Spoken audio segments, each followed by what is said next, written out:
Oi, pessoal! Hoje a gente vai mergulhar numa pesquisa super interessante que coloca uma luz sobre os professores da educação de jovens e adultos, a famosa EJA, lá em São Paulo. O grande lance aqui é entender como esses professores se viram para montar um currículo quando, na prática, não existe um guia oficial. Bora lá entender essa história. Então, o nosso papo vai ser dividido em 5 partes, ok? Primeiro a gente fala sobre o vazio curricular. Depois vamos ver quem são os professores da EJA. Em seguida, como é que eles navegam sem mapa. Aí a gente discute se a autonomia que eles têm é uma vantagem ou descaso.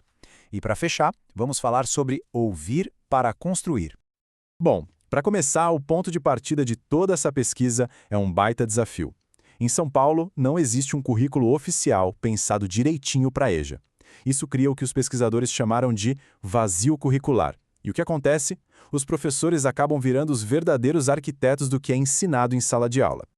E é aí que entra a grande questão que moveu essa pesquisa toda, né? Como é que os professores criam um currículo do zero, onde não existe um oficial? Pensa só, a responsabilidade de decidir o que ensinar cai toda no colo deles. Como será que eles fazem essas escolhas? Então, para responder isso de um jeito bem fundamentado, a pesquisa usou uma metodologia chamada Análise Textual Discursiva, ou ATD. É um nome um pouco técnico, mas a ideia é simples. Em vez de só descrever o que os professores disseram, o método vai fundo nas falas deles para construir um entendimento novo, para captar o que está nas entrelinhas. E como funciona essa tal de ATD? Basicamente, em 3 passos. Primeiro, eles pegam as entrevistas e desmontam em pequenas partes com significado, que é unitarização. Depois, eles juntam essas partes em grupos por assunto, sabe? Essa é a categorização. E por fim, eles escrevem um novo texto que explica tudo o que foi descoberto. É como montar um quebra-cabeça que revela uma imagem completamente nova. Ok, agora que a gente já entendeu como a pesquisa foi feita, vamos para os resultados. E a primeira coisa que a gente precisa saber é quem são esses professores que estão lá no dia a dia da EJA? O que move essa galera? Olha que dado interessante. A turma está praticamente dividida ao meio. 52% dos professores escolheram trabalhar na EJA. Foi uma opção mesmo. Mas os outros 48% estão lá por necessidade, tipo para completar a carga horária de aulas.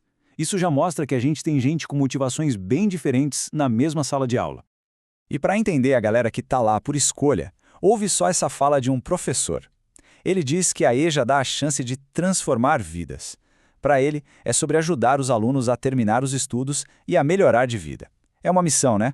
Um propósito muito forte que com certeza ajuda a encarar os desafios do dia a dia. Beleza, sabendo disso, a gente chega agora no coração da pesquisa. Como é que esses professores, com motivações tão diferentes, montam suas aulas? Como eles se viram no dia a dia, navegando nesse mar sem um mapa oficial?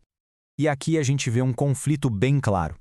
Por um lado, tem professor que diz, eu sigo o currículo oficial do Estado. Mas por outro, tem a fala que diz que o ensino na EJA precisa de um olhar super atento para a realidade de cada turma. Ou seja, o currículo oficial até serve como um ponto de partida, mas a bússola de verdade, o que manda mesmo, é o que acontece dentro da sala de aula. Tá, mas se a bússola é a turma, que critérios eles usam para escolher o conteúdo? A resposta é uma só: a vida do aluno. Tudo gira em torno deles. O conteúdo tem que ter a ver com o dia a dia, tem que aproveitar o que eles já sabem, falar de temas atuais, preparar para o mercado de trabalho e, claro, escolher assuntos que os alunos achem interessantes. É tudo pensado neles. Essa fala de um professor resume tudo de um jeito perfeito. Ele diz que o ponto de partida é sempre contextualizar, é trazer o que os alunos já sabem para a conversa e só depois complementar com a matéria. O conhecimento do aluno vira a matéria-prima da aula, entende? E isso faz toda a diferença para alguém que ralou o dia todo e chega na escola querendo aprender algo que faça sentido para a sua vida. Mas aí vem outra pergunta importante. Essa liberdade toda para criar o currículo é boa ou ruim? E olha só que interessante, a pesquisa mostra que é uma faca de 2 gumes. Ao mesmo tempo que é vista como uma vantagem, também é vista como um sinal de descaso do sistema de ensino. E nada mostra melhor essa divisão do que essas duas falas. Uma professora acha a autonomia ótima porque permite adaptar o ensino e deixar tudo mais interessante para os alunos. Já a outra vai na lata, diz que é um verdadeiro descaso, uma falta de respeito. São duas visões completamente opostas da mesma situação. Essa confusão toda aparece nos sentimentos que os professores relataram, sabe? Eles falam em liberdade, mas também em insegurança. Em se sentir capaz de criar, mas ao mesmo tempo abandonado, desamparado. Dá para sentir o peso, né? É uma mistura bem complexa de emoções. Bom, E com tudo isso, a gente chega na parte final da nossa análise. O que a gente pode tirar de lição disso tudo para o futuro da EJA? A resposta, no fundo, é bem simples. A gente precisa ouvir para conseguir construir algo melhor. Então, resumindo o que a gente viu, os professores fazem um trabalho incrível de adaptar o conteúdo para a realidade dos alunos. Essa autonomia é vista como algo bom e ruim ao mesmo tempo. E o que eles querem? Diretrizes, sim, mas que sejam flexíveis. E o mais importante de tudo, a voz desses professores, a experiência deles, é um tesouro que a gente está desperdiçando. E essa última fala de um professor é um verdadeiro chamado.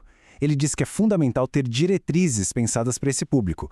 Porque, gente, EJA não é só escola normal à noite. É uma modalidade de ensino completamente diferente, com gente que tem uma história de vida única. E por isso precisa de um olhar e de um currículo diferente. E para fechar, fica aqui uma pergunta para a gente pensar. A pesquisa deixou claro que os professores já estão construindo o currículo na prática, no dia a dia. Eles são os verdadeiros especialistas nisso. Então a grande questão é, o que falta para que essa prática, que hoje acontece por pura necessidade, vire a base oficial do currículo da EJA? Achar a resposta para essa pergunta pode de verdade mudar o jogo para a educação de jovens e adultos no Brasil.